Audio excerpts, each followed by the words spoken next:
here.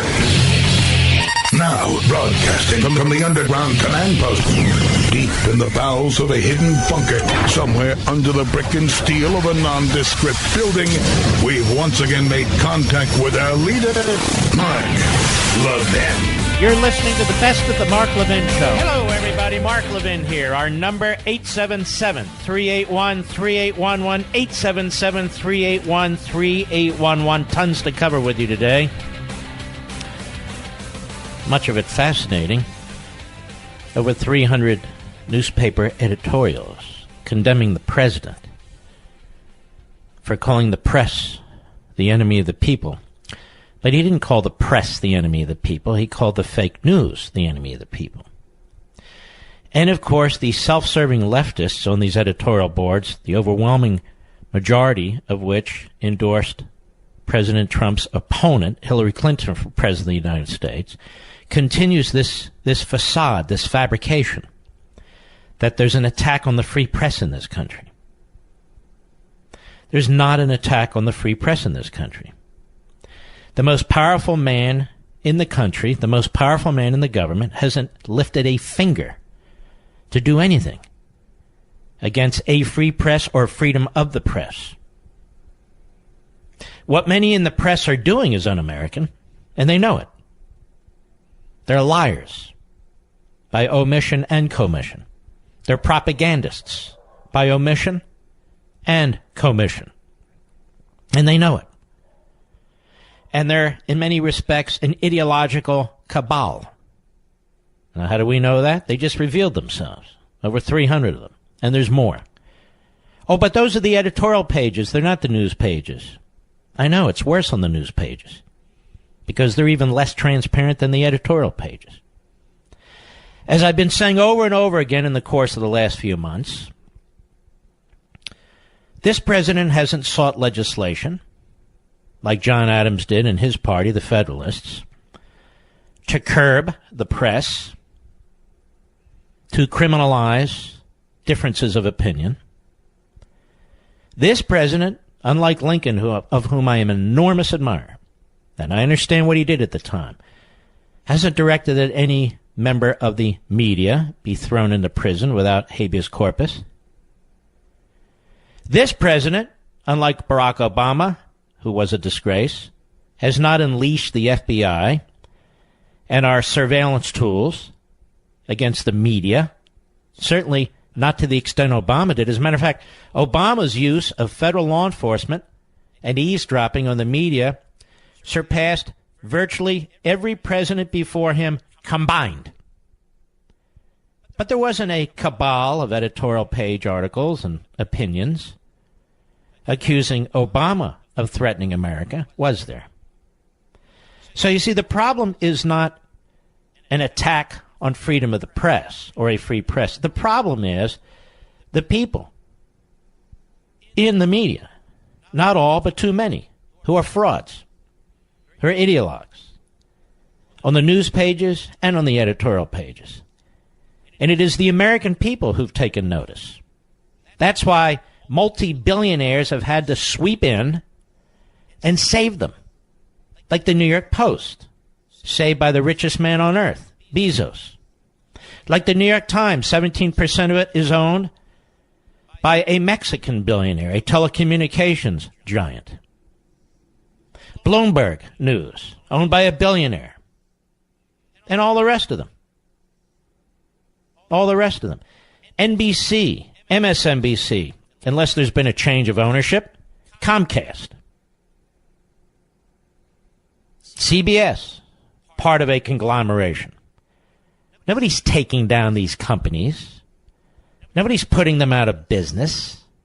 They put themselves out of business to the extent they lose ratings and they lose subscribers.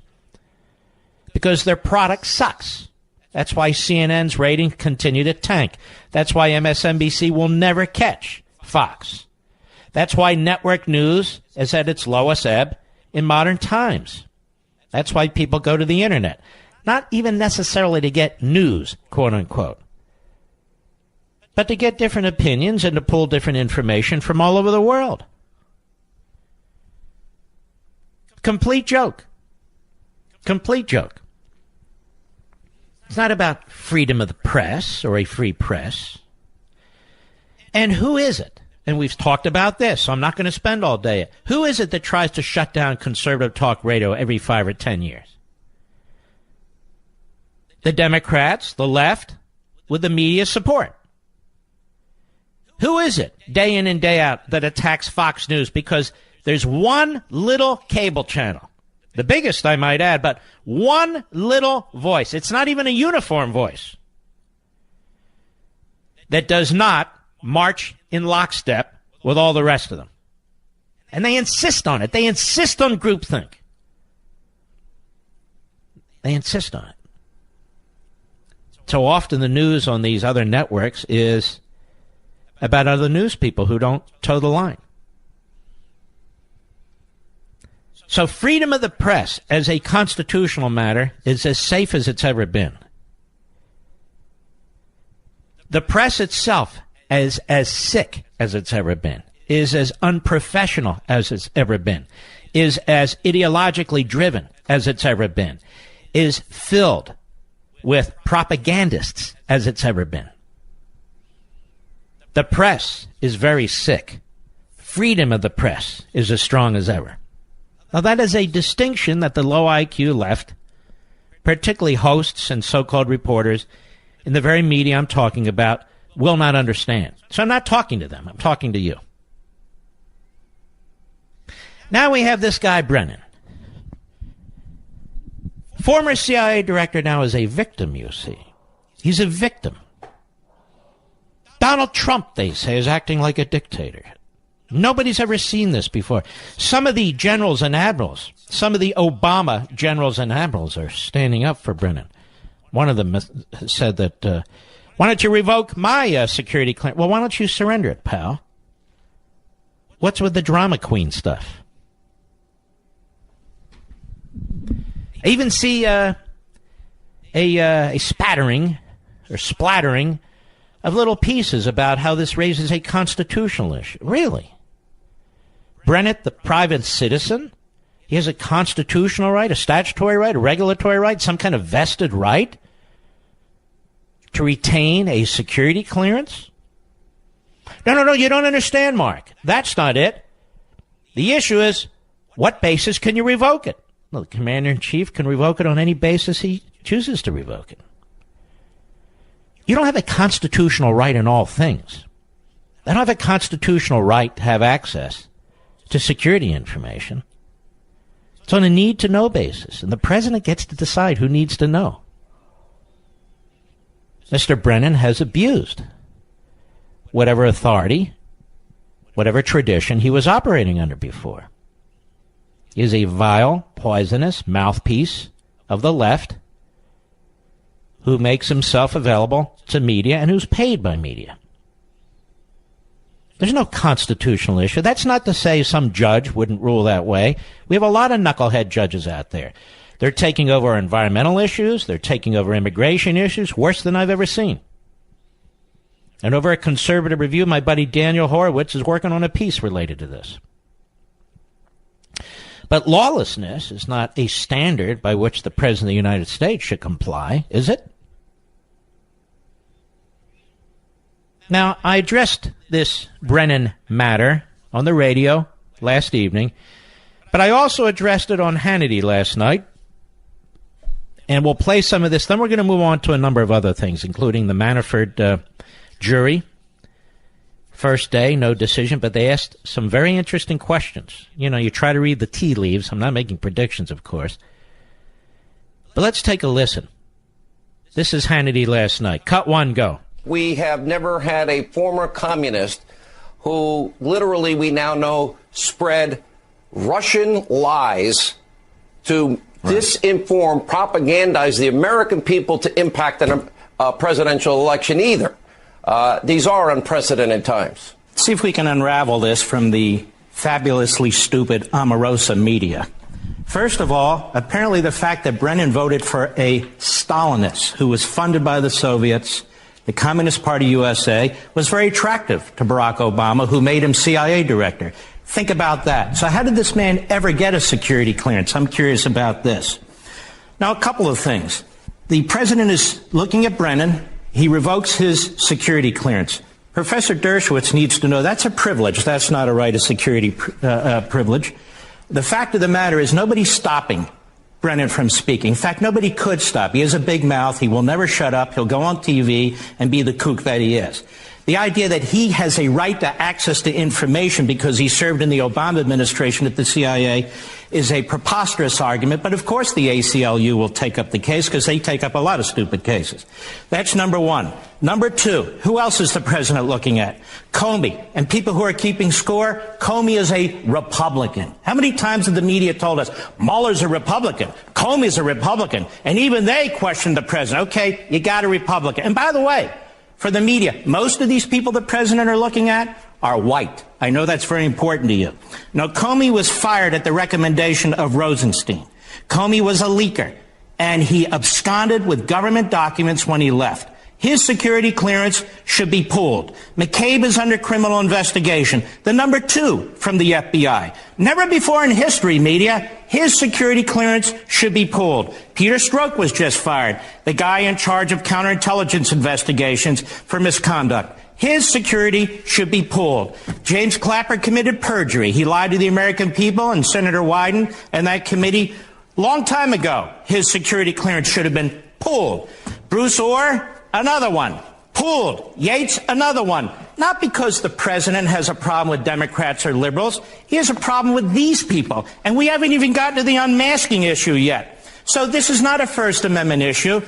Meanwhile, when these people had security clearances, what the hell did they do with them? Well, let's take a look. The Russians interfered in our election, right? Well, who was president? Who was head of the CIA? Who was national security advisor? Who was the head of the FBI? All these people, with their security clearances, in positions of power, did nothing effective to stop the Russians from interfering in our election.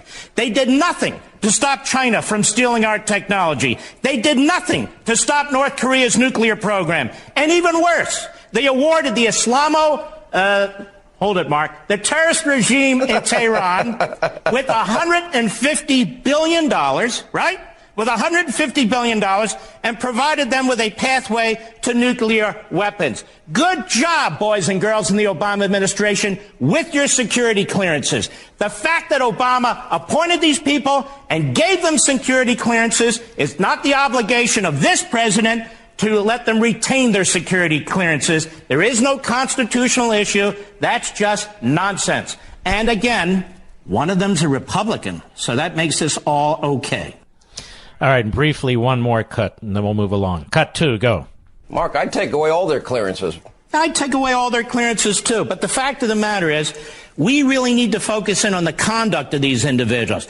Look at the phony media and the arguments they're making. This is like a dictatorship. We've never seen anything like this before. All these blabbermouths who know nothing. You're going to see Clapper on TV till you throw up on your loafers. You're going to see Comey, he had his book thing. You're going to see Brennan all over the place, all these phony victims and so forth and so on. Meanwhile, when they were in office, when they had their security clearances, when they had power, they didn't stop the Russians, they didn't stop the Red Chinese, they didn't stop the North Koreans, they funded the Iranians, and in fact, they are responsible for the greatest scandal in American history by interfering with our election and trying to undermine the Trump campaign. Now, ladies and gentlemen, I'm back live. Now, after the break, they throw around this word dictatorship. Third world. President's enemies in the media. President's enemies in Congress, including the likes of Bob Corker and his ilk, as well as, of course, the Democrats. Mark Tourette's Warner, among others. The president, you see, is acting like a dictator by firing people or by withdrawing their security clearances. I will demonstrate to you very briefly, after the break, how Mr. Brennan, Mr. CIA director, learned a lot, I guess, from his old Soviet buddies, Gus Hall and the crowd. Learned a lot about espionage, including spying on its Senate Intelligence Committee staff. Oh, you're going to want to hear this one. I'll be right back. Mark Levin.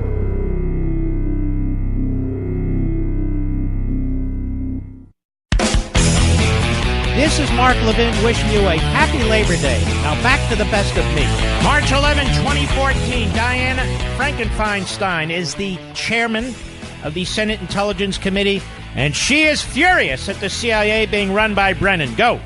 Without prior notification or approval, CIA personnel had conducted a search, that was John Brennan's word, of the committee computers at the off-site facility. This search involved not only a search of documents provided by the committee, by the CIA, but also a search of the standalone and walled-off committee network drive containing the committee's own internal work product and communications. Based on what Director Brennan has informed us, I have grave concerns that the CIA's search may well have violated the separation of powers principles embodied in the United States Constitution. Our staff involved in this matter have the appropriate clearances, handled this sensitive material according to established procedures and practice to protect classified information, and were provided access to the Panetta review by the CIA itself. As a result, there is no legitimate reason to allege to the Justice Department that Senate staff may have committed a crime. I view the Acting Consul General's referral as a potential effort to intimidate this staff, and I am not taking it lightly. You got that, media? Mr. Brennan and his CIA was spying on Senate Intelligence Committee staff. At the time, Feinstein, chairman of that committee, was furious. Brennan repeatedly covered up, repeatedly lied about it, came up with excuses, eventually had to spill the beans.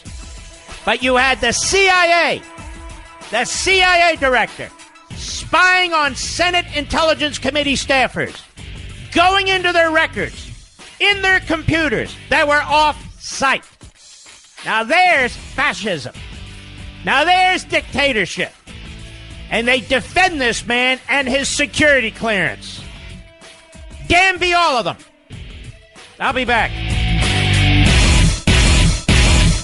Did you know that good blood pressure is one of the keys to heart health and overall well-being? The good news is that consuming beets, a simple lifestyle change, can help support healthy blood pressure levels. And drinking Super Beets every day is the best way to get the right amount to make a difference. 1 teaspoon of Super Beets, the recommended daily serving, is verified to provide the nitric oxide equivalent of 3 whole beets, which helps support healthy blood pressure levels. So if you want to have a heart-healthy energy, give your body what it needs and start drinking Super Beets today. Call 866-205-4907 or go to superbeets.com/Levin to find out how to get a free 30-day supply, indicator testing strips to show how it's working, and free shipping with your first purchase.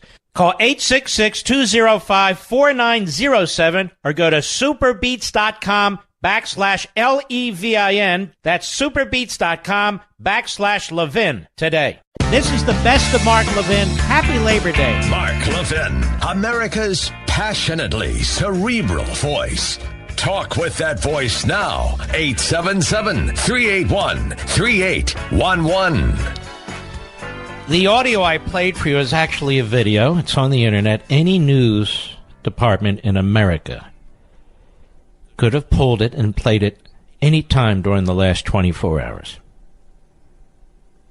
But they didn't, and they won't. Because they don't want you to know about the real John Brennan. This man ran an agency that spied on a Senate staff, the Senate Intelligence Committee staff. Mark Warner runs to the microphone, as mentally challenged as he is, accuses the President of the United States of being Nixonian, with an enemies list. He sat on that committee, and he knew full well what Brennan and the CIA had done to staffers. And yet look how he talks. All the media have access to what I've played for you. I'm going to play it one more time. This is Dianne Feinstein going to the Senate floor March 11, 2014, just a few years ago, furious that the CIA broke into Senate Intelligence Committee computers to see what the staffers were working on. Brennan covered it up for a period of time. They even gave the phony argument that they wanted to make sure that the Senate staffers were properly handling sensitive and secure information, even though they all had their own clearances. And Brennan is on TV, hired by one of the media outlets, trashing the President of the United States day in and day out, making the most outrageous allegations. Brennan, whose fingerprints are all over the Russia dossier and the pushing it into law enforcement and into the media, as he operated in the shadows as CIA director. Brennan, who had closer ties to the Russians than anybody he accuses, he voted for their communist apparatchik, Gus Hall, a Stalinist, who received funds from the Soviets as the Communist Party USA received funds from the Soviets, and their purpose was to overthrow our government in the middle of the Cold War, and Brennan voted for him. One more time, March 11, 2014. This is the man the media are defending. Their surrogates are defending. And this admiral, who said today, McLaren or whatever his name is, Mr. President, yank my security clearance. Let me tell you something, pal. You may be a great patriot, but you're an ignoramus. That you are. Go ahead. Without prior notification or approval, CIA personnel had conducted a search, that was John Brennan's word, of the committee computers at the off-site facility. This search involved not only a search of documents provided by the committee, by the CIA, but also a search of the standalone and walled-off committee network drive containing the committee's own internal work product and communications. Based on what Director Brennan has informed us. Now let's stop. If this had been a Republican administration with a Republican CIA director who did that, you know damn well where the media would fall on this. We wouldn't be debating security clearances. We would be debating why aren't these people prosecuted and sent to prison. Go ahead. That the CIA's search may well have violated the separation of powers principles embodied in the United States Constitution. Meaning the executive branch under Barack Obama spying on the legislative branch. This is a problem in the Obama administration from day one.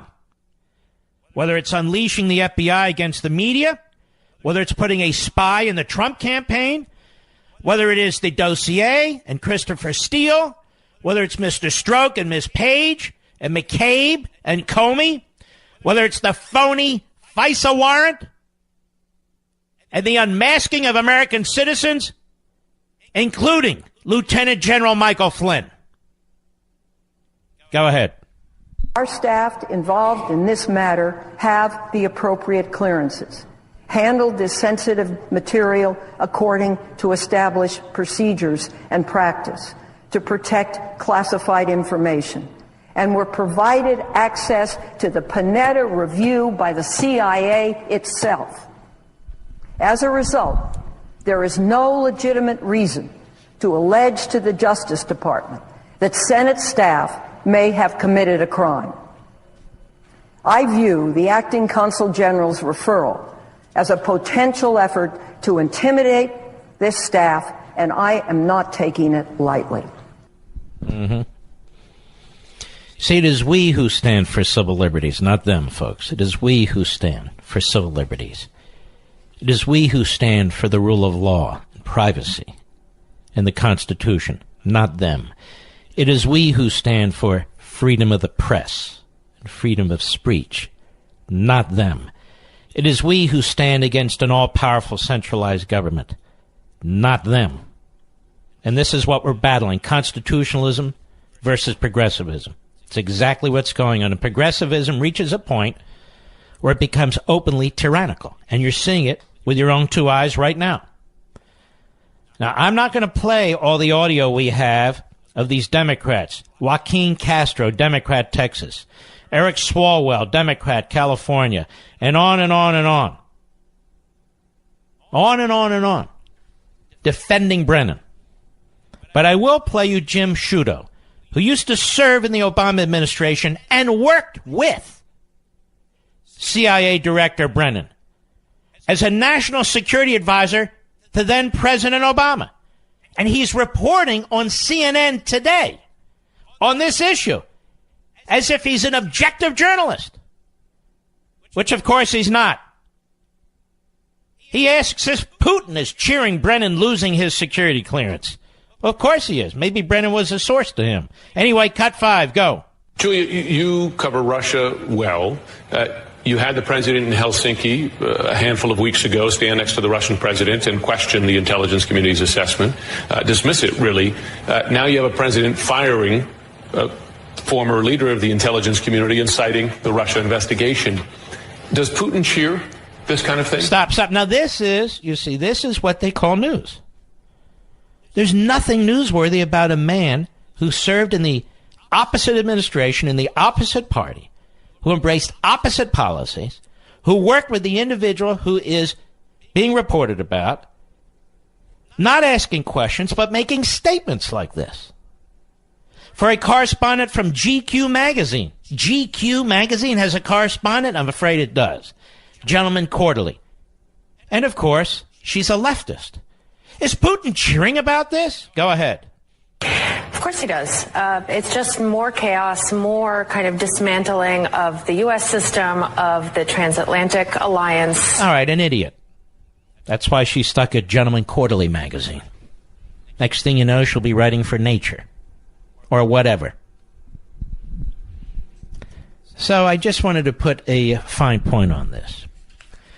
Now, related to this, in some context, there's a writer by the name of J.M. Rieger, who used to write for the Huffington Post, which is obviously a left-wing crap website. Now he writes for the Washington Compost. You see, they have a farm team and they move up to the pros, so-called, over there at the Washington Compost. Listen to this. On Fox News, Robert Mueller is often a bigger boogeyman than Vladimir Putin. Some Fox pundits now say Special Counsel Robert S. Mueller III represents a bigger threat to the United States than Russian President Vladimir Putin. When conservative radio host Mark Levin appeared on Fox News' Hannity last week, by the way, it takes him a week to catch up, to discuss the latest in the Russia investigation, he ended up baffling even some of his most conservative allies. Some nitwit woman who writes for Red State. I never heard of her before. Not a conservative ally of mine. I don't even know who the hell she is. Anyway, that's his link. Quote, Robert Mueller is a greater threat to this republic and the Constitution than anything Vladimir Putin did during the campaign, Levin said. And I'm no fan of Vladimir Putin. Now, I've discussed this at length many times. Mueller is a threat to our constitutional system because he's being used wittingly to reverse the last election. And he's prepared to create a constitutional confrontation, which will distract the president and his administration, which will make our enemies actually laugh, as CNN would say, and they'll possibly get on the move, make a move, while the president is having to deal with a subpoena or something of that sort. This is a terrible violation, potentially, of separation of powers, among other things. The Appointments Clause. Vladimir Putin can't do anything to cause a problem with our separation of powers or undermine our Constitution or even our notion of republicanism. He's a national security threat. That's exactly the point I'm making over and over again. But this guy, J.M. Rieger, is such an idiot, such an ideologue. Well, he likes to play the typical liberal game. While bringing up a basket of old claims about the Mueller investigation, Levin did not say specifically what made Mueller a larger threat than Putin. Mr. Producer, world, we have another propagandist, this clown. He purposely puts that sentence in there because he knows that I do. But he can't help himself. Still, the following night, Hannity guest host Jeanine Pirro made the same comparison. Is Mueller a greater threat than Putin to this country? Now notice, that's not what I said. 3 sentences above, quote, Robert Mueller is a greater threat to this republic and the Constitution than anything Vladimir Putin did during the campaign. Isn't that what I said? He quotes me. But he says the same comparison was made by Judge Jeanine. No, it wasn't. It wasn't the same at all. Then he talks about the coup. No fewer than 9 Fox hosts. This guy's very busy sitting there. Let's run the video. Let me count. How many of them talk about trying to overthrow Trump? Well, what are they trying to do? The unleashing of a prosecutor, the constant, incessant talk about impeachment the day after the man's elected. What do you call that? What do you call that? You idiot. No fewer than 9 Fox hosts and pundits have suggested as much since February 2017. That's the whole article. The Washington Post is trying to force Trump out of office. CNN, MSNBC, New York Times, all of 1,000 so-called reporters, like cockroaches all over the place, trying to reverse the election results. And then when you call them out, what are you? Well, this is the fringe here, the conservative fringe. Stupid people who don't want to get any smarter. I'll be right back. Mark Levin.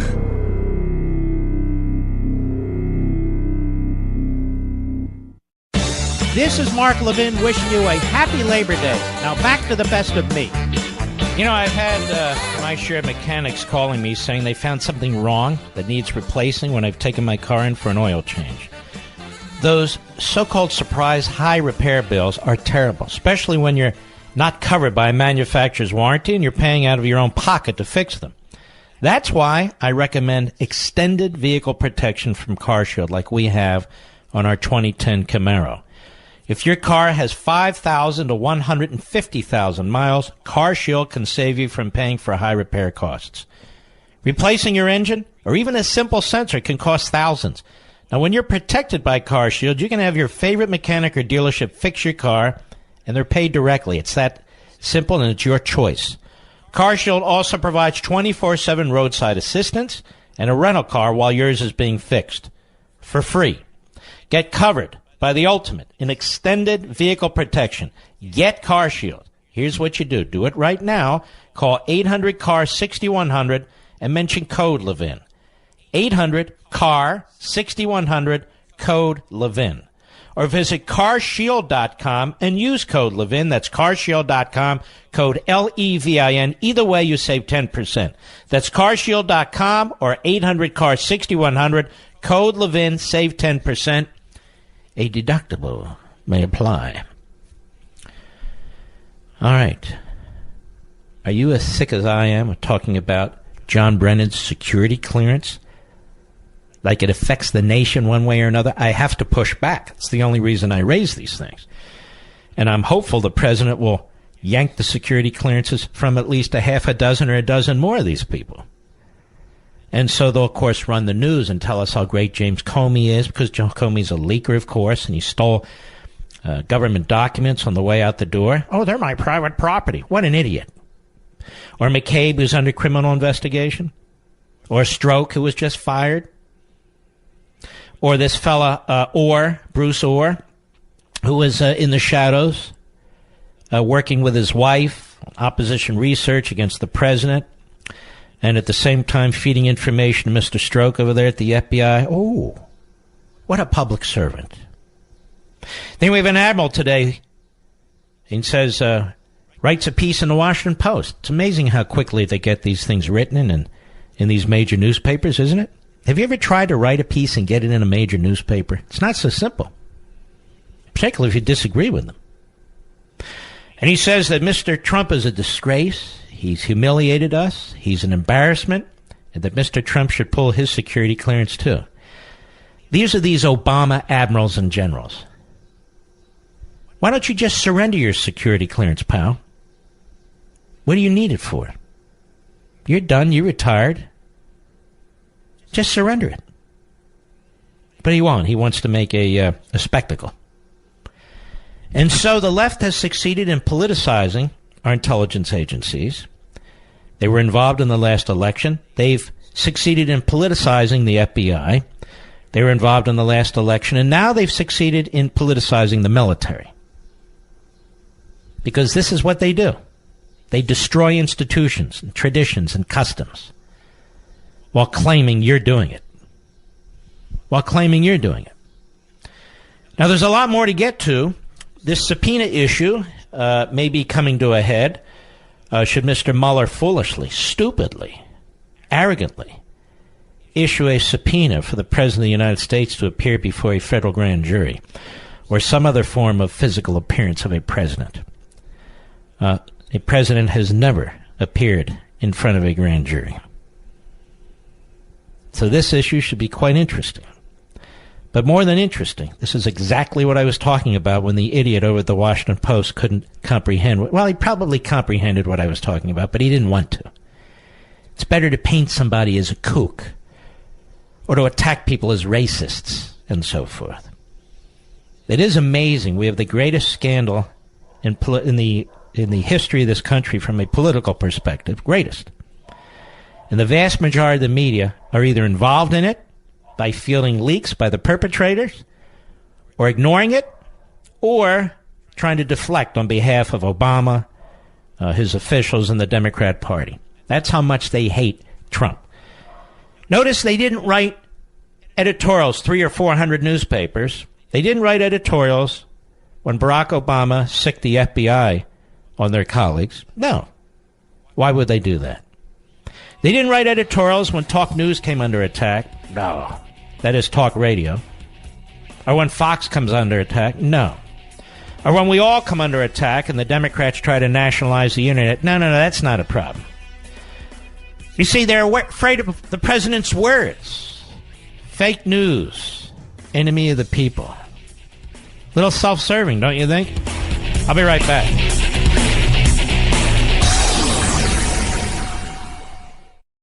These days, you can do just about anything online and on demand.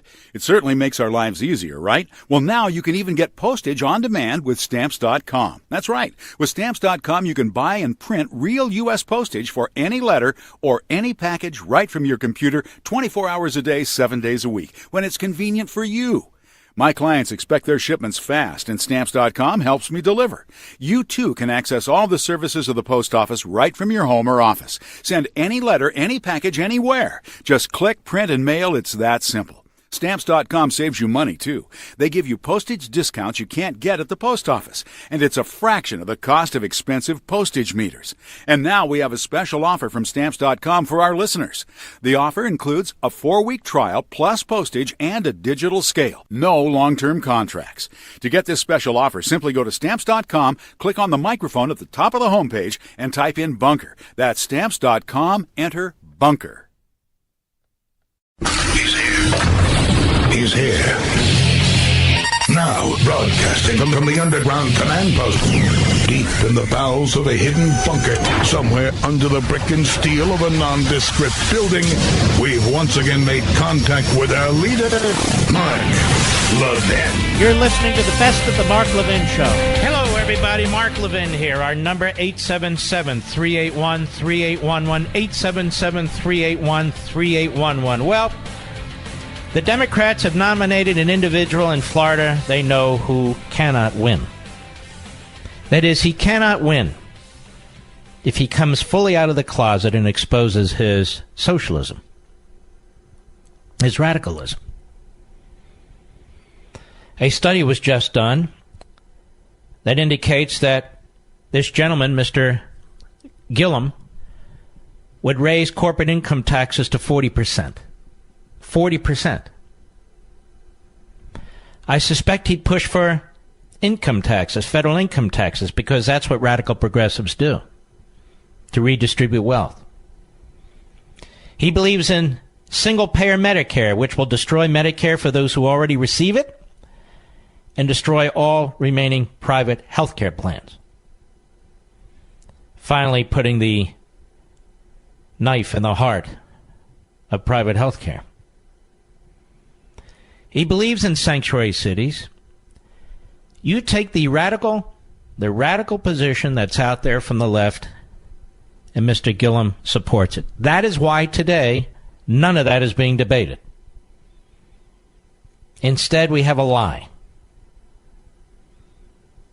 Now, it is a lie that Ron DeSantis, who served in the United States military in 2 theaters, who served in Congress now for 3 terms, who's been all over the media, that he said something that's racist. So here we have a man who won the Republican nomination for governor, and then apparently he comes out of the closet as a white supremacist. Now, I want you all to be aware of this, because this is the game plan all the time now. The more radical, the more left the Democrat Party and its candidates are and become, the more they try to run their campaigns not on their radical ideology, but on character assassination. And this is something they picked up from the old Soviets. This is something they picked up from Marx and Engels themselves. This is what you do. It's an Alinsky tactic. He wrote all about it. You got to target your enemy, personalize it, and destroy their character. And they're Alinskyites. That's what Gillum is. The Democrat Party is stunned that this radical won the nomination with about 1/3 of the vote. He wouldn't have won the nomination if there weren't so many candidates running. They had supported a liberal Democrat by the name of Graham, the daughter of Bob Graham, who is a well-known governor and senator of Florida, very, very popular. She tried to claim she was a moderate, even though she was a liberal. That said, Gillum was campaigning with Bernie Sanders. But now they don't want to run on socialism. They want to run on racism. Because they know running on socialism in Florida will result in an electoral landslide for Ron DeSantis. Ron DeSantis is running as a conservative. He's unabashed.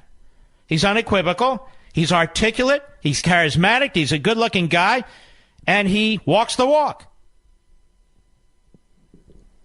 So immediately, the next day,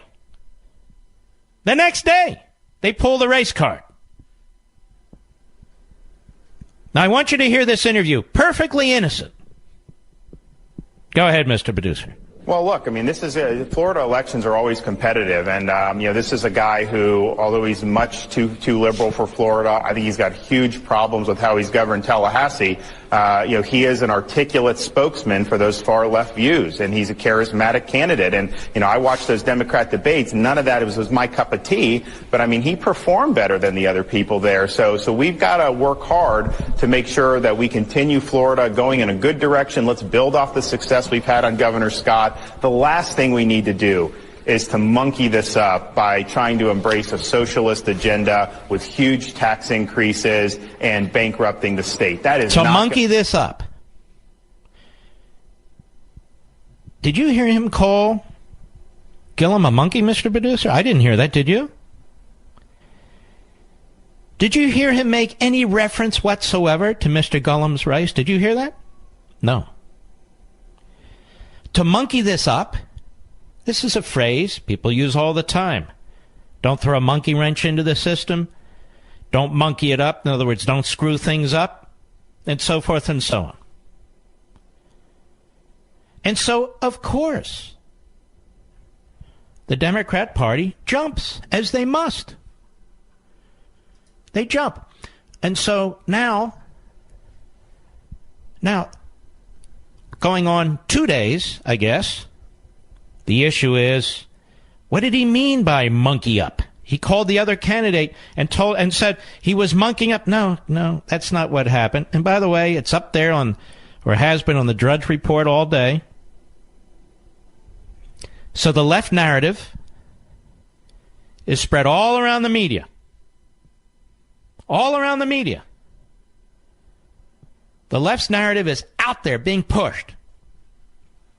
not Gillum's radicalism, not what he would actually do to the citizens of Florida, to the small business owners, to the consumers, to the senior citizens. He would destroy that state. He'd turn it into another deep blue state. All the people who've left New York and New Jersey and Pennsylvania and other states to get away from their regulations, to get away from their taxes, to get away from that, Mr. Gillum promises to bring to Florida. And so they take what is... Here's the thing. Nobody buys this. Nobody listening to this show buys it. White, black, Latino, it doesn't matter. Nobody buys this. Everybody knows that this is a Democrat tactic that is used time and time again. Mr. Gillum is even using it. That should tell you what a fraud he is and what a fraud these people are. And by the way, folks, if you Google and really dig into this, you'll see that Mr. Gillum is surrounded as mayor in Tallahassee with corruption. Surrounded. So this is how the left-wing, let me see if I can find it. Let's see. The left-wing Tallahassee Democrat, well, anyway, I can't find it right now. They're pushing this. Every so-called free press outlet is pushing it over and over and over again. And they pull this with conservatives all the time. Ronald Reagan was a racist. Donald Trump is a racist. Nixon, with his southern state policy, racist. They used to call John McCain a racist until they decided to love him. John McCain, racist. Mitt Romney was a racist. And why the Republican Party and Republican sites and Republican organizations and conservatives allow them to get away with this, I will never know. Since it's the Republican Party that has fought against slavery and segregation and Jim Crow and all the rest of it. That's the history of the Republican Party. Mr. Gillum has thrown in with the hard left. That's what he is. He's a leftist. And now the people of Florida have a wonderful choice. A wonderful choice. This is not a race between Bernie Sanders and Donald Trump. This is a race between another radical progressive who wants to destroy what takes place in Florida, the vibrancy of that state, the economy of the state, the growth, the economic growth, the demographic growth of that state. Wants to destroy all that's been done, all that's been produced over decade after decade after decade, because he has a new idea, you see, called democratic socialism, which is the oldest idea. Which is the oldest idea. Call it feudalism, monarchalism, call it whatever you want. The centralization of government. Another state. He wants to create another failed state. You want to see these failed states? Look at California. Look at Illinois. Look at New Jersey. Look at New York. They're all over the place. Citizens trying to escape one state to get to another. That's why Gillum wants to run this race on allegations of racism. Going to monkey things up. Was that the phrase, Mr. Producer? Monkey up things. Wow. You know, when I do Levin TV, from time to time, I'll go on the set, and I have to read certain commercials and so forth. And I often joke, just give me that stuff, I'll read it like a monkey. It doesn't even occur to me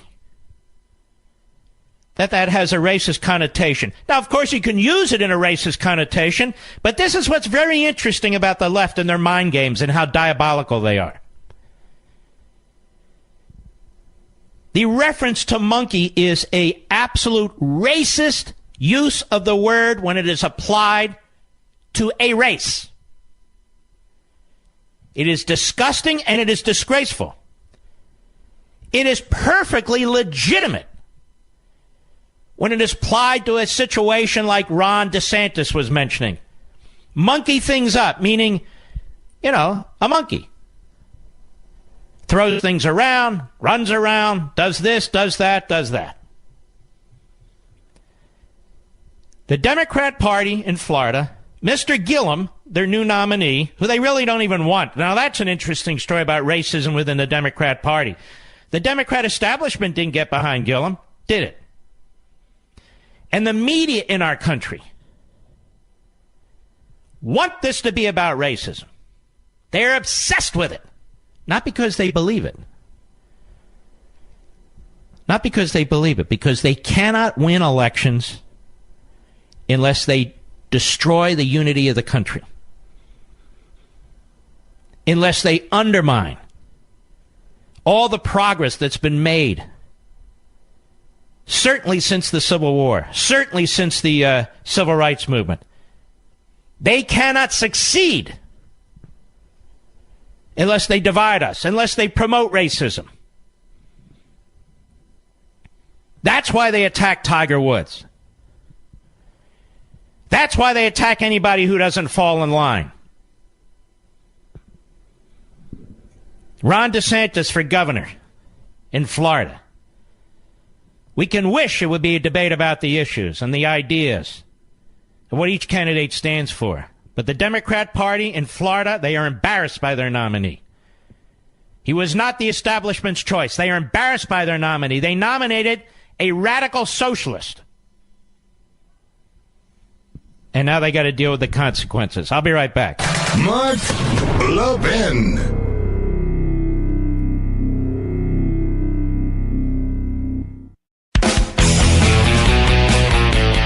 This is Mark Levin wishing you a happy Labor Day. Now back to the best of me. All right, so Andrew Gillum, obviously working with the Democrat Party in Florida and now the National Democrat Party, of course with the media, he's brought to speak on Fox News on the Shep Smith Show. Let's see how this went. Cut 3, go. It was the monkey this up part. Sir, your response. Yeah, that part wasn't lost on me. It's very clear that Mr. DeSantis is taking a page directly from the campaign manual of Donald Trump. Let's stop right here. This is disgusting that this candidate, Gillum, knows damn well what was meant. He's an intelligent man. He's a politician. He's a mayor. And to try to attribute an innocent statement with no racial connotations into an evil statement with racial connotations is outrageous. Is absolutely outrageous. But he plays right along, and the people of Florida need to hear this. The people of Florida need to know this. Go ahead. But I think he's got another thing coming to him. If he thinks that in today's day and age, Florida voters are going to respond to that level of derision and division, they're sick of it. Do you believe that? You believe that? This is also what the left does. Mr. Gillum is very good at this. They state an absolute fabrication. They apply it to their opponent, and then they say people are sick of it. Right? Isn't that what you're hearing? I think people are sick of demagogues like Mr. Gillum. Not because he's African American, because he's a left-wing radical kook, much like his dear friend Bernie Sanders. Go ahead. Offer in this race was that racist or where we want to go as a state? Was that racist or a figment of speech? Well, in the handbook of Donald Trump, they no longer do whistle calls. They're now using full bullhorns. So this guy's just rambling along, spewing his hate. I want the people of Florida to know you couldn't have a clearer choice. This guy's a hate monger. I think I can still use that word, can I, Mr. Producer? He's a hate monger. He's also a liar, because he knows damn well that's not what DeSantis said. So now, whistle calls as opposed to bullhorns. All you people in Florida who voted for Donald Trump, or let me put it to you this way, all the folks in Florida who didn't vote for Gillum, apparently all of you are susceptible not just to whistle calls, but bullhorns. And I wonder if he meant by bullhorns the Old South. That you're all a bunch of white racists. This is how you're treated. This is why you despise the media. This is why you despise the left. DeSantis didn't say anything like this, and he didn't put down any of Mr. Gillum supporters. He didn't say a word about Mr. Gillum supporters. But all of you who voted for DeSantis, you must be white supremacists. You know, you're responding to bullhorns now. Right? Isn't that what he's saying? Go ahead. What I've got to say about that is that we've got to make sure that we stay focused, I think, on the issues that confront everyday But you're people. not focused on the issues. You're race baiting. Go ahead. I'm not going to get down in the gutter with DeSantis and Trump. But you are in the gutter, all by yourself. Well, not true. With your party, with the media. Mr. DeSantis isn't in the gutter. You are. Now you're trying to claw your way out. Go ahead. There's enough of that going on. I'm going to try and stay high and try to talk about what the North Star in the future is for the state of Florida. So he just finishes character assassinating DeSantis with a big lie. Then he says, I'm going to stay high. You know, we're only going to go high here. We're not going to be in the gutter. But they are in the gutter. They started this. I'll be right back. This is the best of Mark Levin. Happy Labor Day. Mark Levin, radio's principled patriot. Call in now at 877-381-3811. So don't monkey this up, quote, monkey this up by trying to embrace a socialist agenda with huge tax increases, unquote. That is a racist statement now. And yet the people of Florida are not stupid. They're not going to buy the radicalism and the radical media.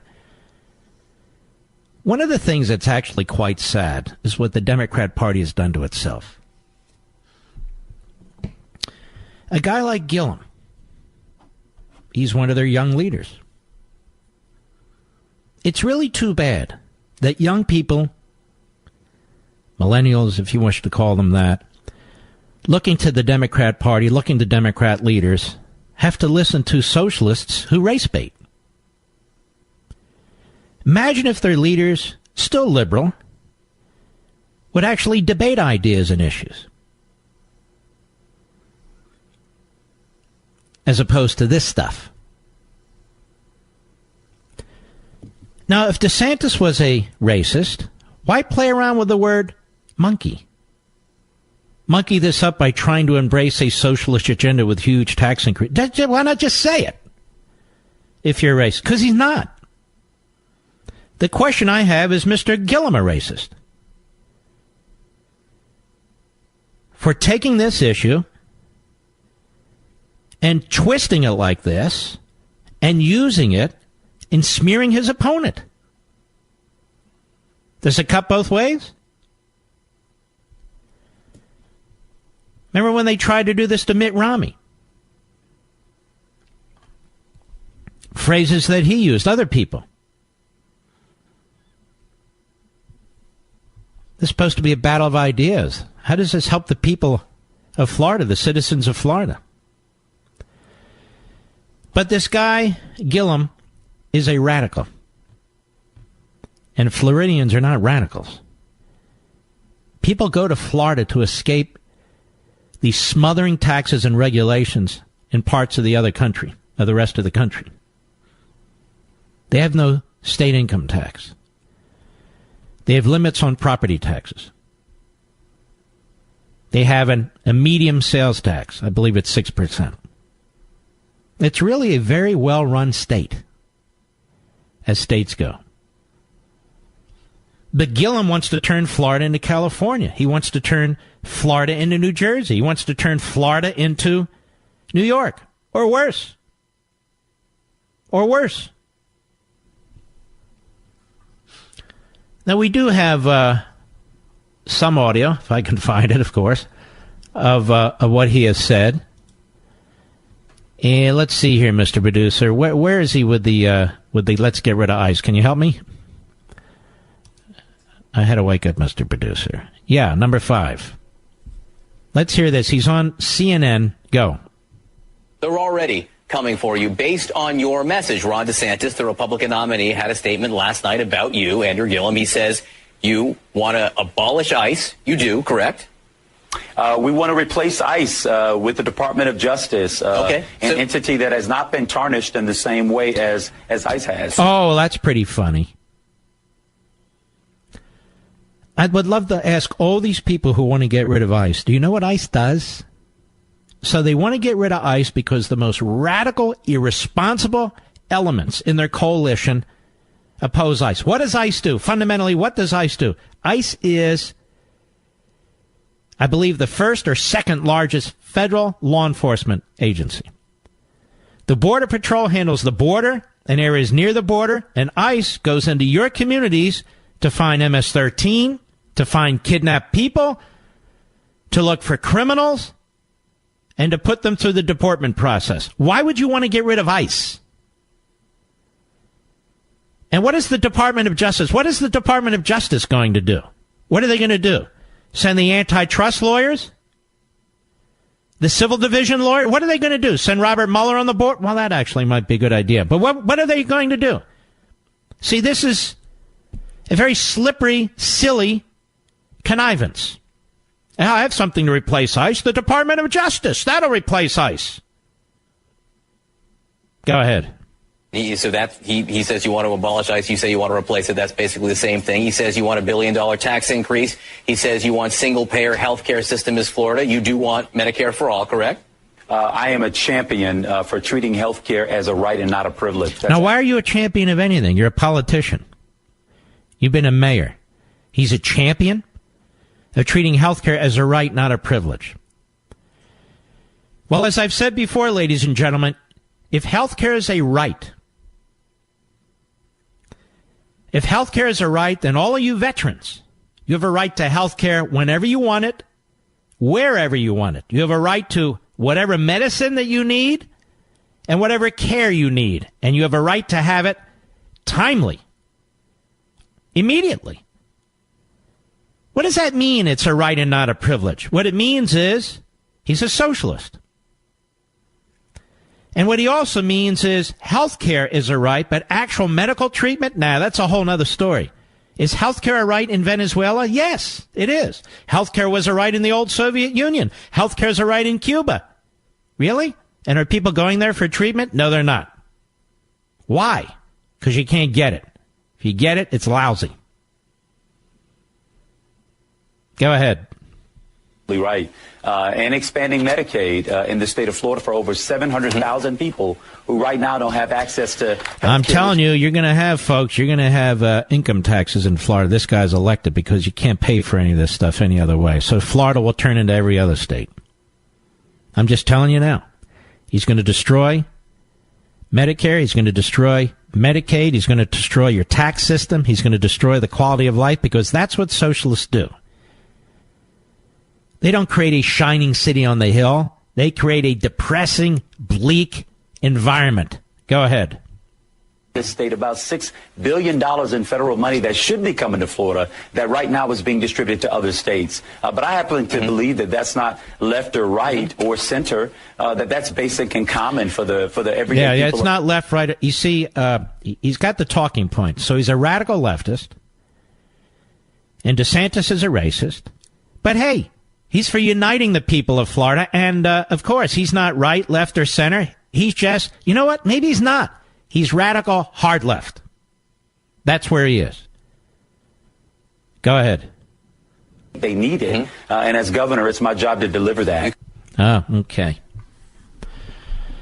Well, Florida, you have a clear-cut choice, man. I'm not kidding.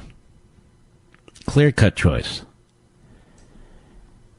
Now, what about Trump? Same interview, same network, CNN. Should Trump be impeached? They asked the mayor of Tallahassee. Cut 6, go.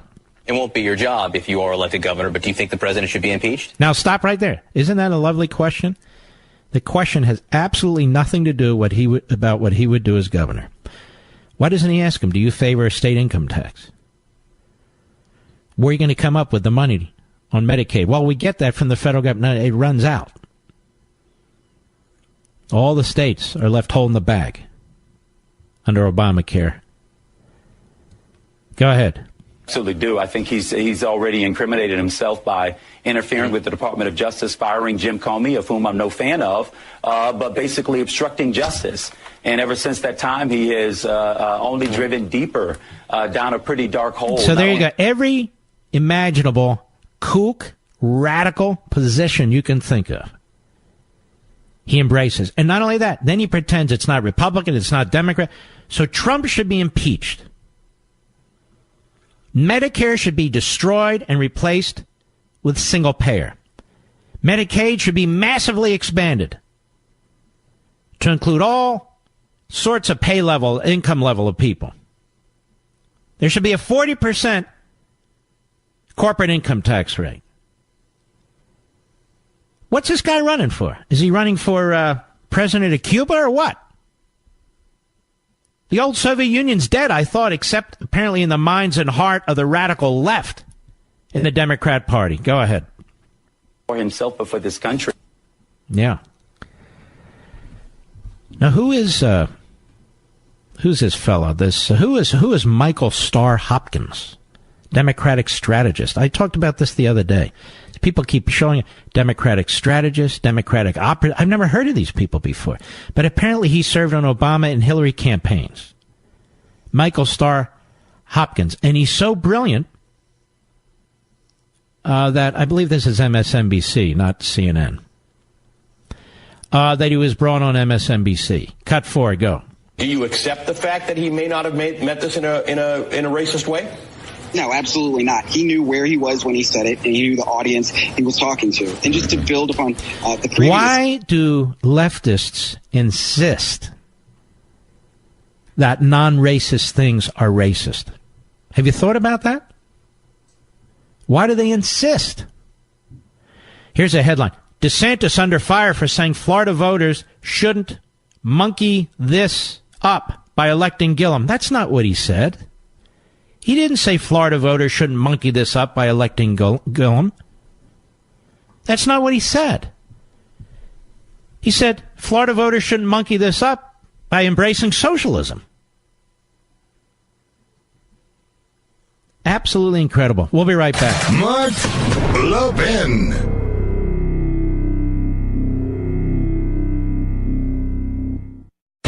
You're listening to the best of the Mark Levin Show. Happy Labor Day. By the way, I wonder how many of the people in Florida who have Cuban ancestry, who fled or whose ancestors fled from Cuba and that utopian socialist state, I wonder what they think of what Mr. Gillum has to say. And many of those individuals are people of color, you know. In fact, the vast majority. I wonder about relatively new arrivals from Venezuela. I wonder what they think about Mr. Gillum and his brand of socialism. What do they think about it?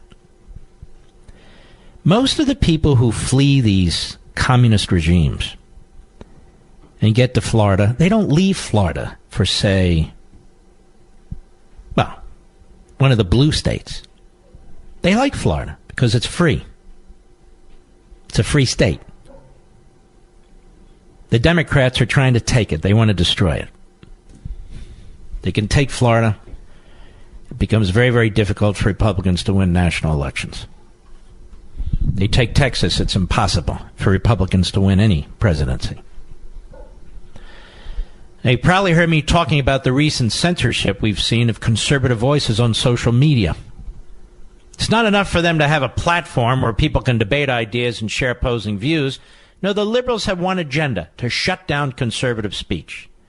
They can't stand President Trump, and they try to shut down anyone who says a good word about him, or frankly, people who want to talk about conservative ideas. Well, you know what we're all about on my shows, and that's giving people the truth, no matter the cost.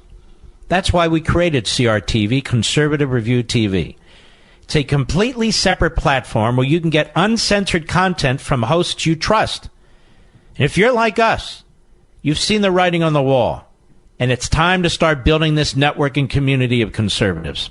We need you to be part of this conservative community, and many of you are, but many of you aren't. And it's not going to keep growing if we don't have the support from listeners like you who become viewers. So we're going to give everyone access to CRTV for 30 days absolutely free. For 30 days absolutely free. Here's what you do. You need to call now. 844-LEVIN TV. That's 844-LEVIN TV. And we'll have you all set up in 5 minutes, less than 5 minutes. That's 844-LEVIN TV, 844-LEVIN TV. All right. Take a few calls here. This is a big matter to me, because this is how they try to take out conservatives all the time. If you're conservative and Republican, ipso facto, you're a racist. And I am sick to my stomach. I've had enough of it, and we must fight it. Enough of it. Let's go to Rod, Cleveland, Ohio, on XM Satellite. Go. How you doing, Mark? Hey. Okay. First, I just want to apologize to you, because I'll never be able to repay you for the education that you've given me. No, it's 18 months. You don't ever have to apologize. I'm thrilled you're a listener. I want to thank you. Hey, man, you really got me going. I mean, with my mind and everything that's going on. I just wanted to say one thing about there's not going to be a blue wave. The American people, well, the silent majority is so pissed off of what's going on out here, being stifled by the media, and not to try to sound trite because you just talked about it, but that's exactly what's going on. We have no voice. We can't, that's the way I feel about it, and I just sitting here stewing, night after night of what's going on. And if you don't agree with the left, you're a racist. So they try to shut you down, and they try to insist that you embrace their radicalism. Tell me, what is so? You look at Cuba. You look at Venezuela. These are countries in Latin America, right? Are those people starving to death? Yes. Are those people being denied basic liberties? Yes. Okay. Well, it's socialism, in my view, that's racist, not capitalism. Capitalism, let me give you an example, Rod. And I have this example or similar to it in Liberty and Tyranny. You go into a diner, right? You sit down, it's morning. You order a couple eggs, bacon, some hash browns, you get a cup of coffee, small orange juice. Okay? I'm already hungry. When you do that, does it ever enter your mind if the farmer or the rancher who raised those chickens, who produced those eggs and sent them into market that wind up on your plate, what their race is? Has it ever entered your mind, Rod? Absolutely not. I don't think that. No, you don't think that way. The people who made the forks and the knives and the spoons, where the coffee comes from, it never even enters your mind. And that is the genius, the beauty of capitalism. It's about liberty. It's about market competition. It's about pricing. It's about profit. It's not about race. It's not about religion. It's not about sex or sexual preference. Socialism is the opposite. They want to know all about you. They want to know all about your ancestors. They want to know all about your background. Who to reward, who to punish. Who to redistribute to, who to redistribute from. They want to know all those things so they can control you and divide one against the other.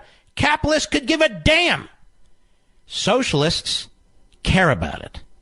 See my point, Rod? That's correct. They project. They're constantly projecting their ideas onto us, and it's infuriating. And all we can do is vote.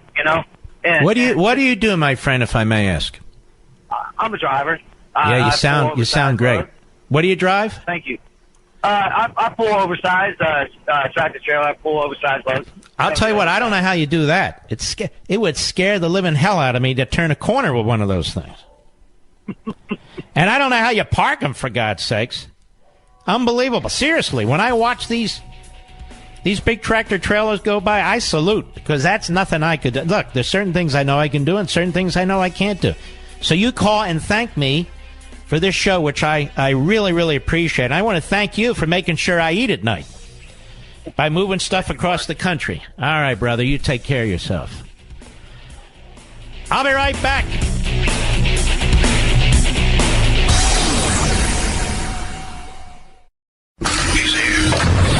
He's here.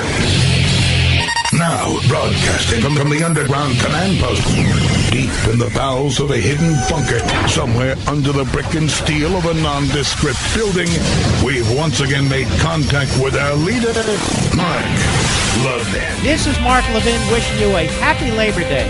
Hello, everybody. Mark Levin here. Our number, 877-381-3811, 877-381-3811. Well, ladies and gentlemen,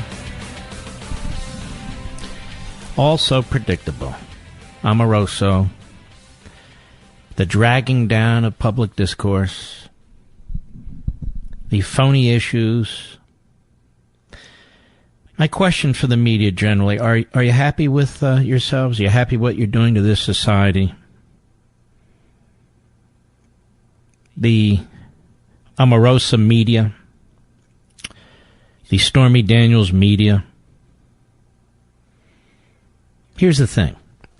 None of these people on TV, on CNN or MSNBC, or writing at the Washington Post or Washington Times, and on and on and on, Meet the Press, none of them witnessed anything.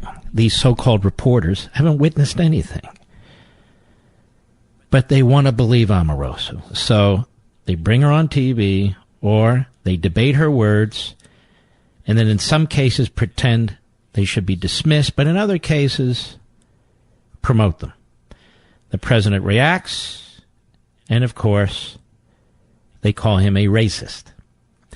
Now, there are some people out there who are really quite remarkable. They don't think the president should react. They don't think the president should defend himself as a man, as a father, as a husband, and of course, as a public figure. They think he should just accept it all because it's unpresidential to defend yourself. Just because Amoroso, whose career you made for 15 years and brought into the White House and so forth, just because you did all those things, you shouldn't be out there denying that you used the N-word. She says you did. You must have. Or that you were eating a piece of paper, or that you're mentally unfit to be president. This woman who you brought into your confidence, you're just supposed to sit there. Now, that's not normal human behavior. Isn't that why we detest politicians? Because you know when the door's closed, they are furious. But Trump keeps the door open. And he lets you know he's furious. And uses modern social media communications methods to tell the whole nation. And this woman was taping the president, taping other people at the White House, which is unethical, which is sleazy.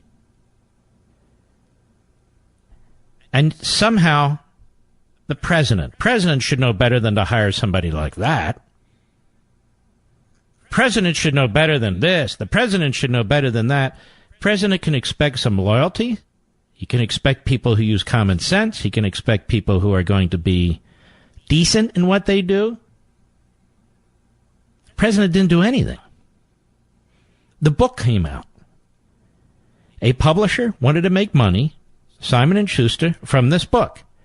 This book has multiple lies in it, according to a number of people, many of whom don't even like the president, who said they never said these things, they never did these things. Amorosa is known to be unreliable, as best as I can put it, and yet here we are with the media. The media debating it, the media discussing it. She's on CBS This Morning, she's on the Today Show, she's on Meet the Press, and the media wonder why so many of us don't take them seriously. Now, I've talked about this before, but I think we got to go back. We need to have a debate in this country about the media, not freedom of the press. This isn't about freedom of the press. You know, I was thinking about this. The Washington Post Corporation is owned by Jeff Bezos, who's worth, what, $80 billion? Is somebody threatening the Washington Post? The New York Times, I don't know if they're still owned by, in part, by the Mexican billionaire who's worth $45 billion, the telecommunications king or not, but Washington Post, the New York Times is not threatened. I guess Comcast still owns NBC and MSNBC. Maybe I'm a little dated in this, but nobody's threatening their existence. Nobody. Michael Bloomberg owns the Bloomberg news outlet. These are not small operations. These are big operations, and they are owned by multiple billionaires, and they're not going anywhere. Anywhere. You got the Newhouse family, billionaires. You've got the Cox family, billionaires. The Boston Globe. The billionaire Red Sox owner, John Henry, bought it, as I recall, in 2013. U.S. News and World Report, owned by Zuckerman, a billionaire. Now, again, this could be dated. The Barbie family owns the Village Voice. Tribune Publishing, Patrick Soon-Shiong. These are all multi-millionaire, billionaire types. It was Carlos Slim Hula, as I recall, who owned a big chunk of the New York Times. Warren Buffett owns a whole bunch of, or did, daily newspapers. You can Google this stuff yourself. I Googled it today. These are major, multinational, many cases, corporations, these newspapers, cable outlets, local stations. You got to have a lot of money to own these companies. So, nobody's threatening freedom of the press in this country. This isn't China. As Thomas Friedman always loved China. It's not China. It's not Russia. It's not Iran. It's not North Korea. Nobody has stopped any of these media outlets from reporting, from speaking, from providing their opinions. None whatsoever. Now, competition has hurt many of them. They've had to figure out how to deal with new technologies, how to deal with the Internet, and, of course, one of the things they support is the nationalization of the Internet. Like many major corporations, they don't believe in capitalism and competition. They would just assume destroy them in order to protect themselves. There really is a feudalistic attitude when it comes to major media in this country. And so you have these so-called reporters and hosts that are on these various media outlets owned by these multi-billionaire and their corporate entities who pretend to represent the people, who pretend to point out the liars from the non-liars, that they're the referees. But that's a lie. They're not the referees. This isn't about freedom of the press. It's about what the press is doing. Not its freedom, but its actions. And this is something that we must continue to discuss. I'm not going to sit here and spend all day on Omarosa. I'll leave that to the other talk show hosts. They're very good at it, I must confess. The press today is not about preserving the press. And the reason we have freedom of the press is to ensure the survival of the republic against an overbearing government. But really today, the way these operatives, these hosts and these so-called journalists conduct themselves, they're not interested in that. They're interested in what? Promoting their own reality, promoting their own agenda. And by the way, notice how synthetic it is. Notice how superficial it is. And notice how similar one is to the next. One to the next.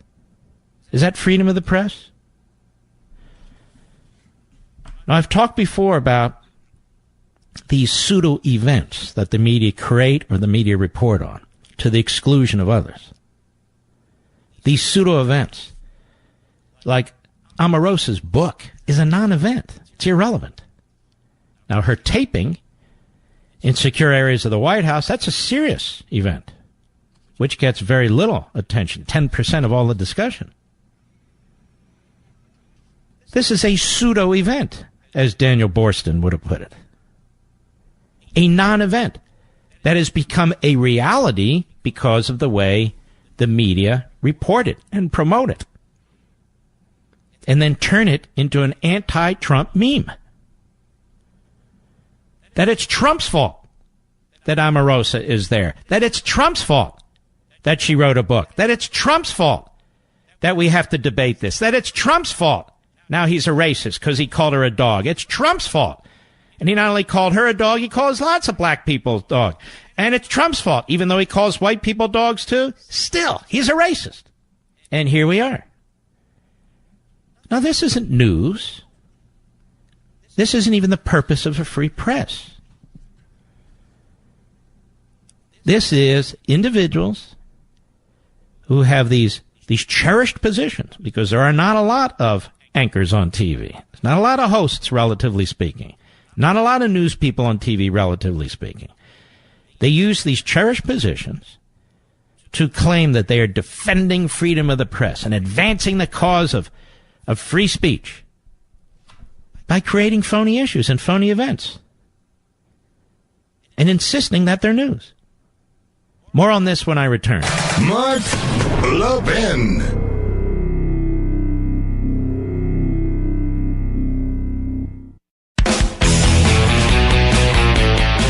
This is the best of Mark Levin. Happy Labor Day. This is why I often say the conservative intellectual movement, to a large extent, really is dead.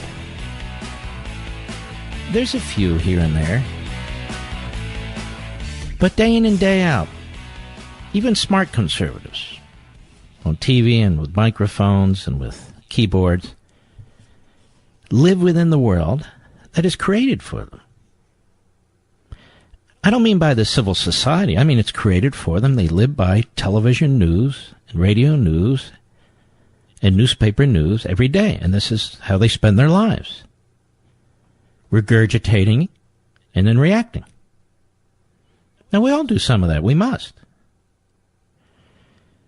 But you got to take it to the next level and question this, as Borston calls, these pseudo-events in America. The Omarosa book is a pseudo-event. The fact that it was published, the publisher makes money, she makes money. There's all kinds of allegations in there. It's now driving the news for 48 hours, 72 hours, 96 hours. But it's not news. It's a created event.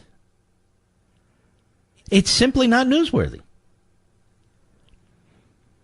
In the last half century, as Borston says, a larger and larger proportion of our experience, of what we read and see and hear, consists of pseudo-events, and Trump has it right. Fake news.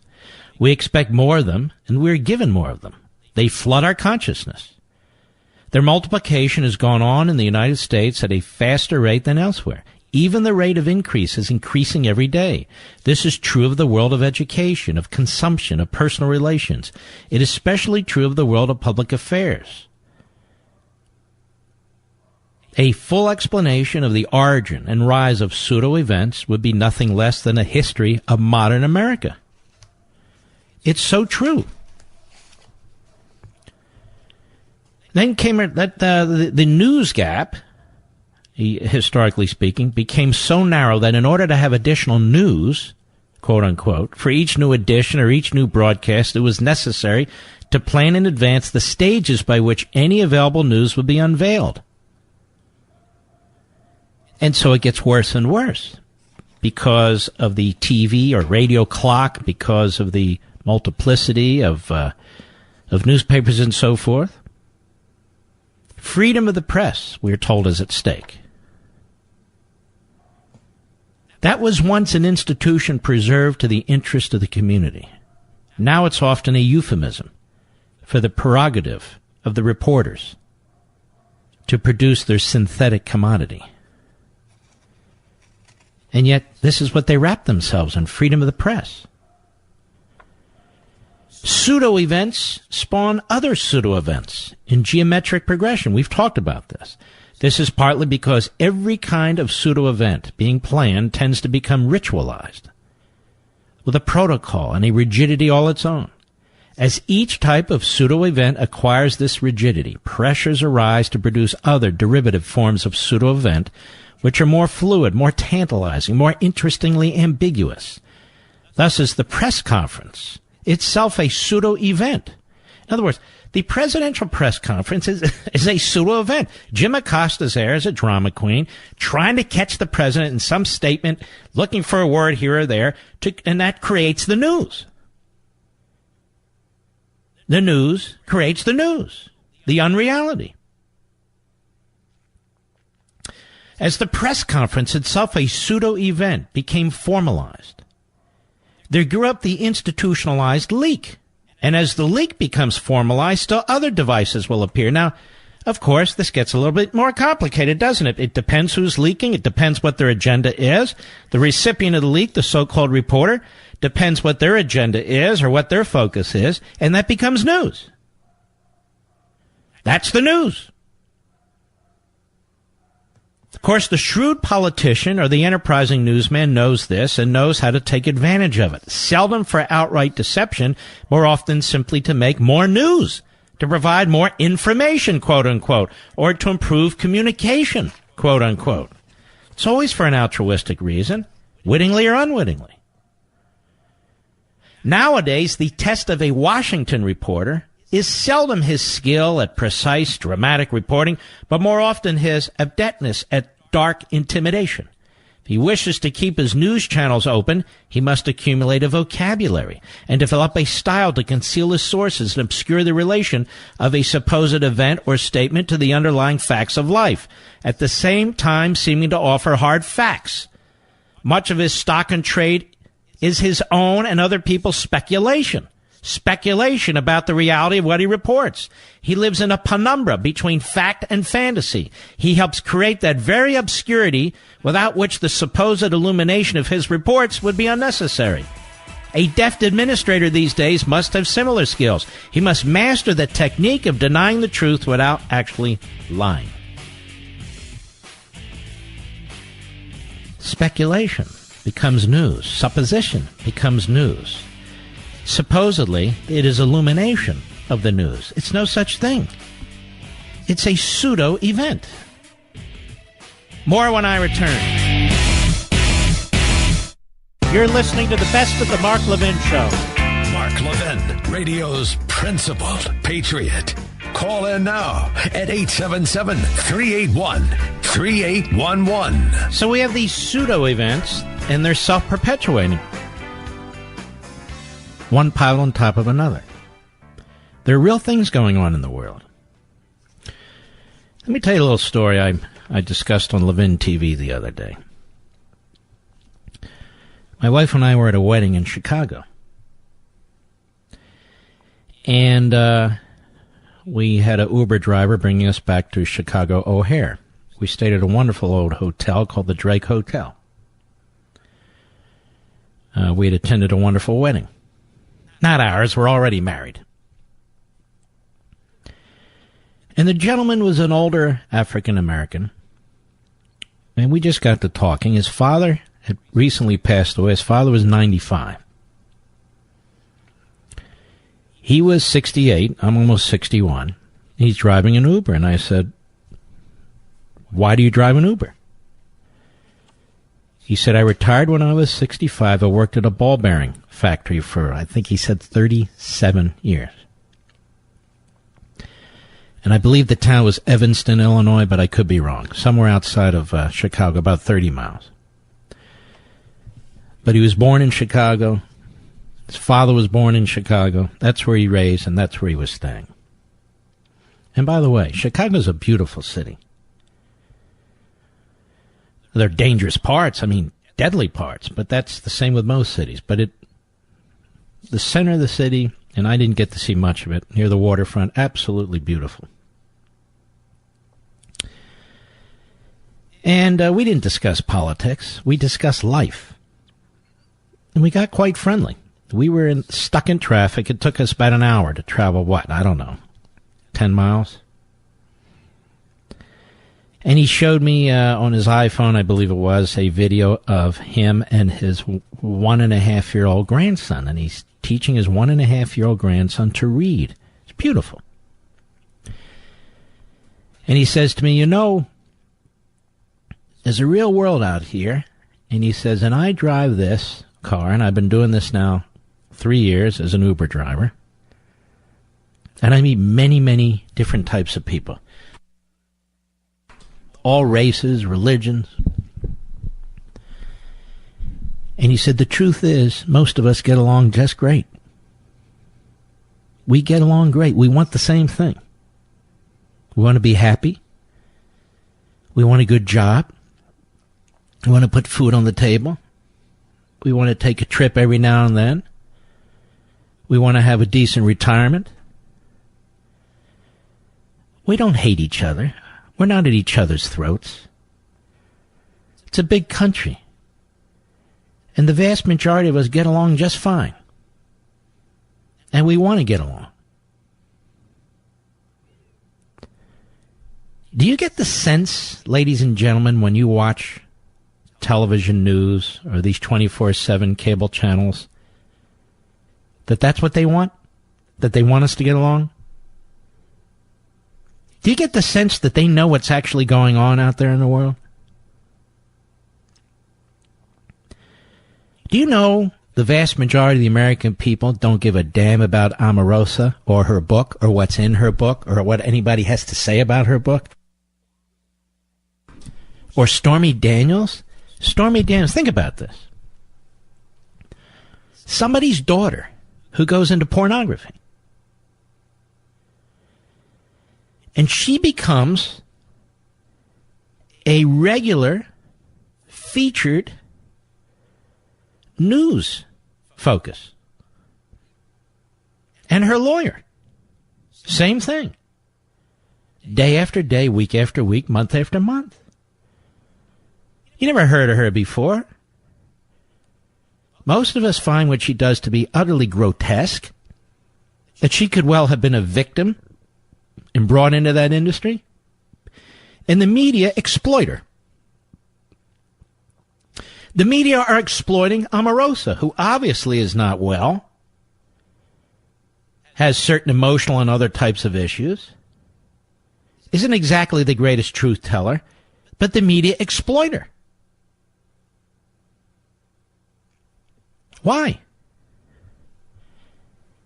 Because they justify to themselves that by pushing Omarosa, pushing what she wrote, pushing Stormy Daniels, pushing whatever they need to push out there in the public square to the exclusion of so much else,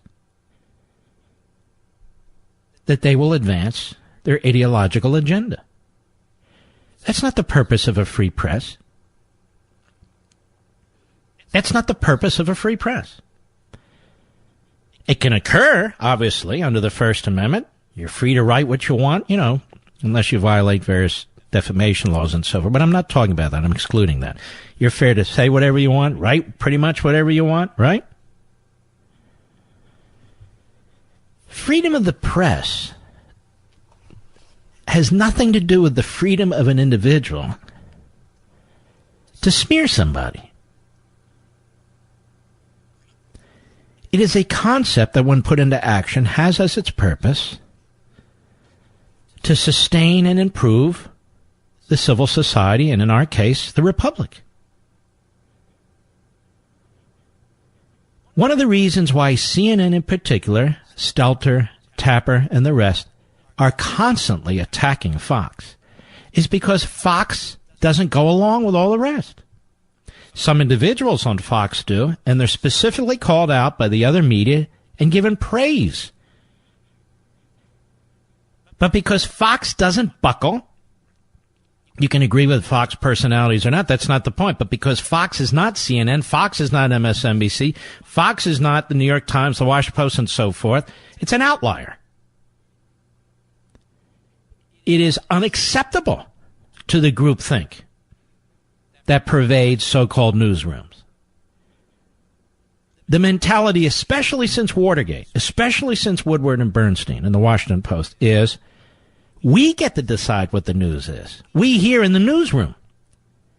We get to decide what's newsworthy. We will decide what's newsworthy. And anybody who disagrees with us is to be slammed in one form or another. You can see the Republicans and former Republican consultants, the John McCain or this one and that one, who are now at MSNBC, Nicole Wallace. You can see others, Steve Schmidt. They understand how it's played. You want to be praised. You want to make money through the media and other sources.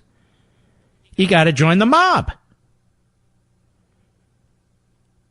And you know what? It's a lot more fun because you can claim to support free press and to be on the side of truth and compassion while you're spreading pseudo-events and propaganda. So, let me continue here.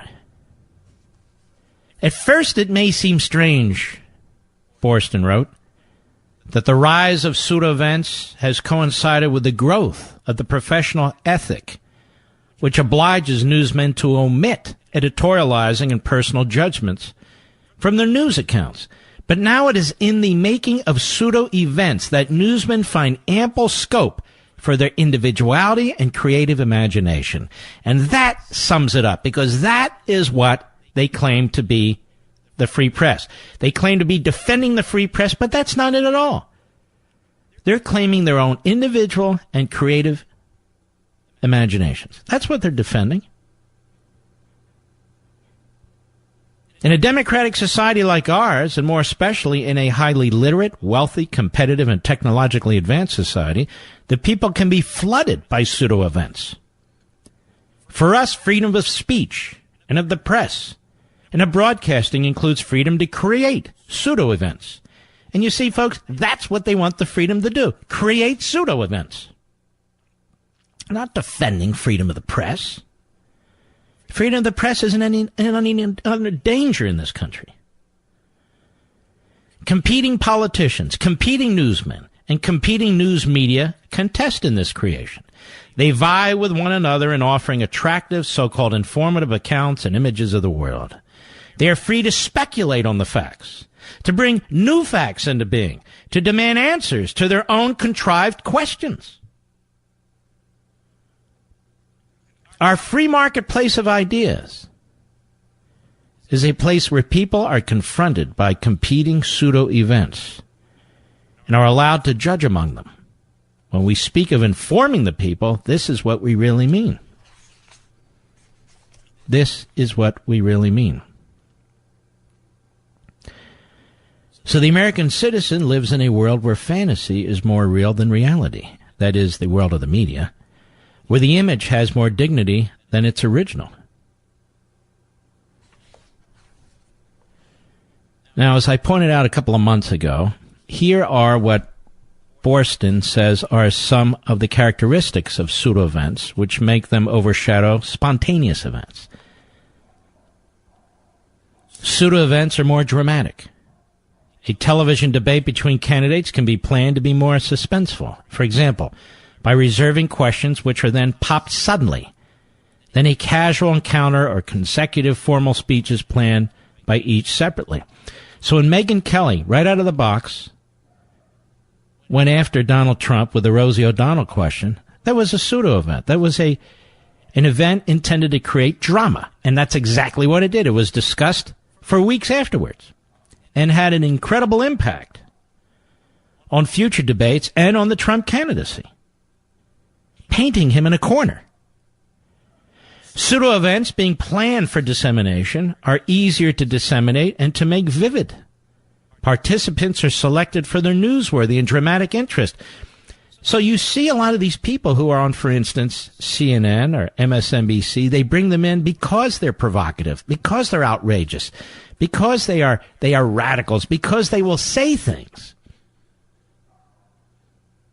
that will draw an audience, like a carnival barker or a car accident.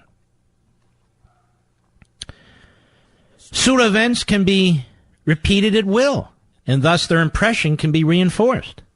You're going through that right now with Omarosa and her book and the claims that Trump's reaction as a result demonstrates that he's racist.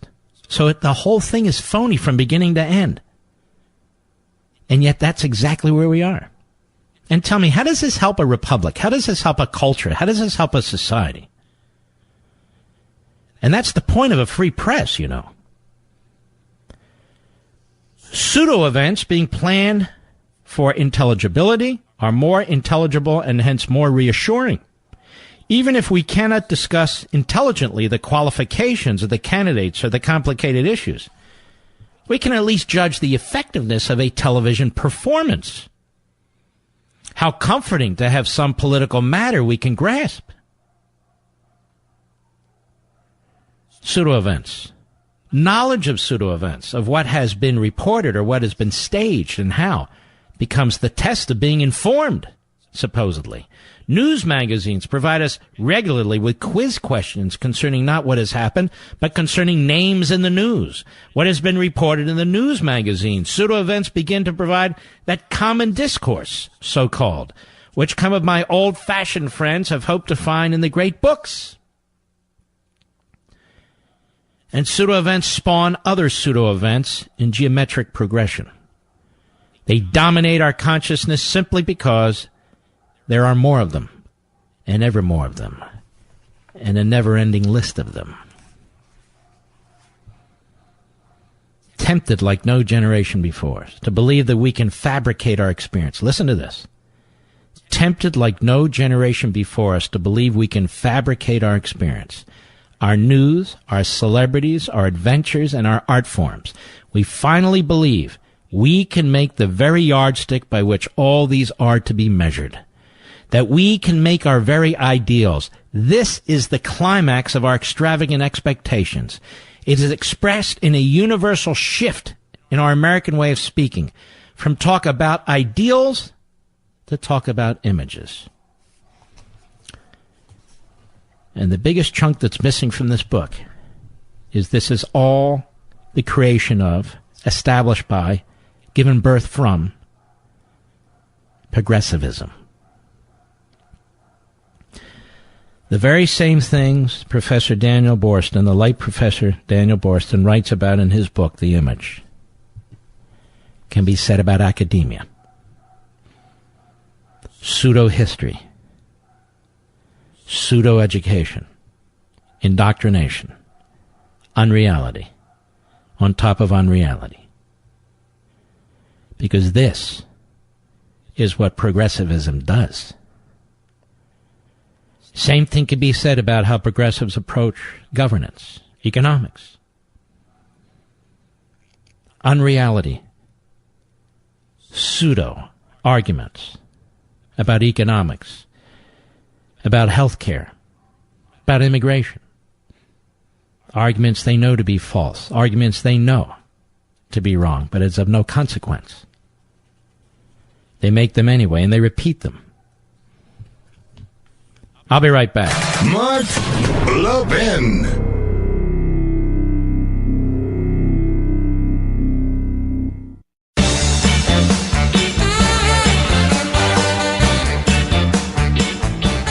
It's the middle of the night. You're tossing, turning, covered in sweat. You could run the AC or a fan to try and keep cool, or you could get rid of your heat-trapping mattress and finally sleep as cool as the other side of the pillow like I do on a Casper mattress. All Casper mattresses use premium foams that relieve pressure and help align your body, so you fall asleep feeling comfortable and wake up feeling refreshed. And thanks to the breathable material, you are guaranteed to sleep cool all summer long. Casper ships for free in a box so small you won't even believe it holds a mattress. And that's so you can try it risk-free for 100 nights. If you don't love yours, they'll come pick it up and refund you everything. Sleep cool and comfortably every night. Get a Casper. Try yours for 100 nights with free shipping and returns. Go to Casper.com and use code MARK for $50 towards the purchase of select mattresses. That's Casper.com, code MARK, Casper.com, terms and conditions apply. You'll notice that most of the reporters are based in Washington, D.C. or New York, and more, really, in Washington, D.C. than New York. New York is the financial capital of the United States. How much actual financial reporting goes on from the national news? There are some business channels, but I mean on the broader channels, very little. Very little. And how much reporting is there about Washington and events going on in Washington? It's nonstop. It's endless. And there's two reasons for it. First is, Washington now is so ubiquitous, so controlling of our everyday lives, no matter who you are, where you are, or what you do,